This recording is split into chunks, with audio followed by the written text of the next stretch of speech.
नमस्कार मित्रांनो, आर.टी. Admission 2024-25चे form कधी सुरू होणार आहे यासाठी सर्व पालकांच्या कमेंट्स येत आहे। परंतु अगोदर जे आहे ते स्कूल रजिस्ट्रेशन सुरू होते, तर स्कूल रजिस्ट्रेशन हे 11 तारखेपर्यंत होणार होते, परंतु यांना मुदतवाढ देण्यात आलेली आहे।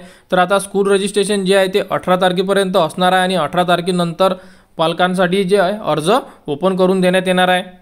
तर बघा, सन 2024-25च्या शैक्षणिक वर्षाच्या RTA 25% प्रवेशाची प्रक्रिया सुरू। 25% प्रवेश प्रक्रिया लागू असलेल्या सर्व पात्र शाळांची नोंदणी 6 मार्च 2024 ते 18 मार्च 2024 या कालावधीमध्ये करण्यात येणार आहे। सध्या फक्त शाळा रजिस्ट्रेशन सुरू होतील, त्यानंतर पुढच्या टप्प्यामध्ये स्टुडंट रजिस्ट्रेशन सुरू होईल। तर ही अपडेट आता नवीन आलेली आहे।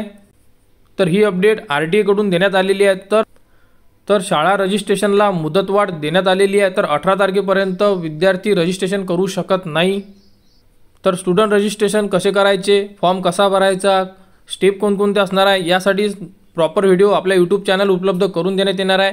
परंतु 18 तारखेपर्यंत कोणतीही अपडेट नसल्यामुळे पालकांनी वेट करावा व नवीन अपडेटची वाट बघावी। 18 तारखेनंतर फॉर्म सुरू होतील असे सांगण्यात आलेले आहे। तर या संदर्भात जेही पुढील अपडेट येईल ती तुम्हाला आपल्या यूट्यूब चॅनलवर उपलब्ध करून देण्यात येणार आहे। त्यासाठी आपल्या चॅनलला सबस्क्राईब करा, जेणेकरून या संदर्भात सर्व अपडेट तुमच्यापर्यंत पोहोचल्या पाहिजे।